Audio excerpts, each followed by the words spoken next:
Hi, my name is Hugh Brownstone.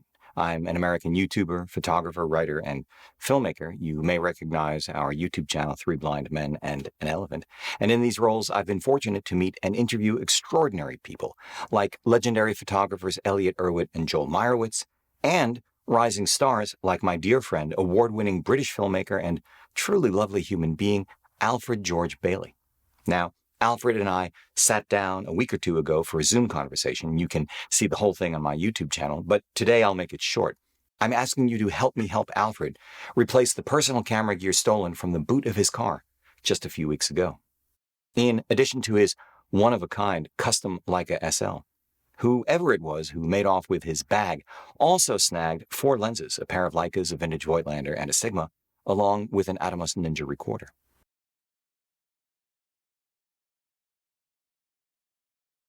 So I'd lost a very dear camera to myself.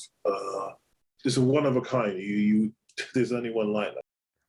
All told, I'm looking to raise the 8,000 pounds it will cost, give or take, to replace everything because his insurance company is not covering it. Alfred goes into detail about this in our Zoom call, and as a stretch goal, raise another 3,500 pounds so that instead of buying a used SL, which in any case cannot truly replace the original, we can give him the option of buying its successor in the Leica lineup, an SL2S. I'd like to think that knowing we're helping Alfred is reward enough, but Alfred is adamant that he wants to list in the credits of his next feature film the name of every person who donates, which, now that I think about it, is lovely and totally Alfred. That's who he is. So, thank you, one and all, for taking the time to get to the end of this very short video and consider helping out. I know there are other needs, other causes infinitely more dire, but for today, for now, my ambition is to make the world just the tiniest bit better by supporting one of the most creative and artistic and nice people I know. One more thing. If you don't have the time or inclination to watch my conversation with Alfred on YouTube, but you do want to get a sense of his work, I hope you do, here are the trailers to Alfred's feature films. First up, Gregory Porter, Don't Forget the Music, and then his most recent feature film, Show Me the Pictures, The Story of Jim Marshall. Alfred used the gear that was stolen on both of these films. Enjoy. Gregory had played a couple times at St. Nick's Pub. There was all kind of horrible rumors about him. Oh, he was in prison, killed 15 people, And when he sang work song, I was like, this cat is definitely from prison. Breaking humming rocks on a chain gang. He was always singing. In tune, the quality was special. I was mesmerized by his performance. We are at St. Nick's Pub, Harlem, USA. You got drug dealers here, you got old school jazz heads. I was on my way out. Dad was playing in the middle of the solo. He's like, no. Wait. This cat came out, and it was Porter. And I remember the whole room thinking, oh. We became aware of him when he was almost 40, which for an artist is totally unusual.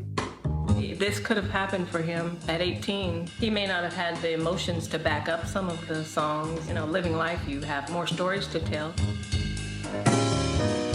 We were one of 2 black families in the neighborhood. People would burn the cross on the grass. My brother was shot.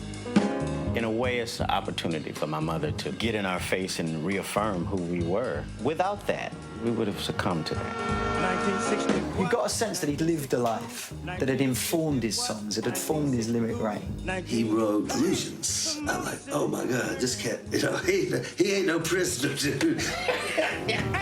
It was his debut record. Who knew he was going to get a Grammy nomination on the first one? He's like, whoa, that's crazy. It certainly was not something any of us expected. Well, no one had heard of him. I saw some YouTube gigs of him playing in Russia, bad kind of busking footage. When I heard this voice kind of like, that's something. Every 1 in a million times you hear something that blows your mind, and Gregory was that person.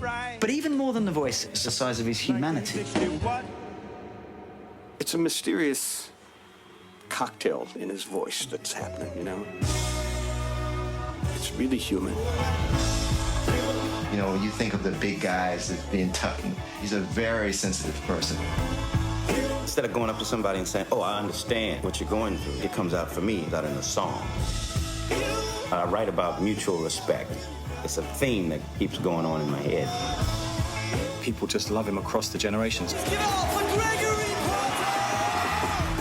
Gregory got on the mind. The place went ballistic. It was one of the great moments of my life. This is the guy you're all going to be talking about. In Germany, he's selling more records than Beyonce. Wow, I got a Grammy. God bless you. Thank you.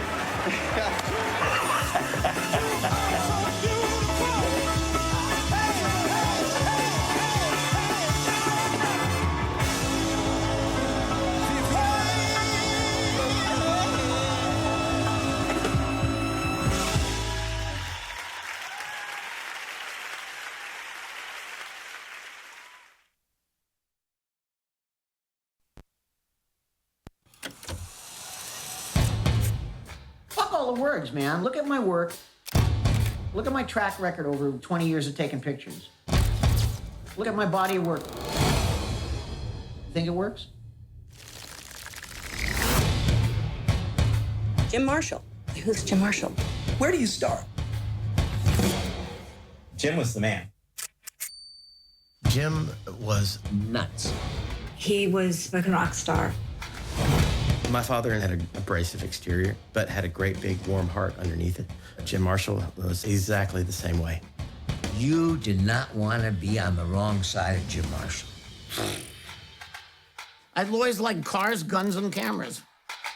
Cars and guns have got me in trouble. Cameras haven't. Marshall started out shooting Zeitgeist of the 60s at the height of the beatnik era. John Coltrane asked me, how do you get to Berkeley? And so I said, I'll drive you. And I shot pictures at the interview, and they're beautiful. He captured the serenity of the guy and the depth and the intensity. Miles, he goes, why do you ever take pictures of me like that? I go, why don't you let me? He's so important to an era where a lot was changing socially, artistically. They had to respect him to let them that close. The Hendrix pictures from the sound check. Jim is standing face to face with this guy. Those photos are indelible. His pictures are a personification of the incredible depth of feeling that musicians had. An artist lets you into their life, then I feel to violate that trust is criminal. Doing sound check, I said, Johnny, let's do a shot for the warden. And he goes, yeah. Jim pushed every boundary. It was rock and roll, man. The 72 tour, I probably did more coke than they did. The stuff that Jim got, you'll never see that again.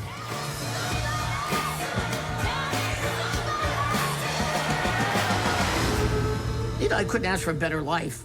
It was nuts.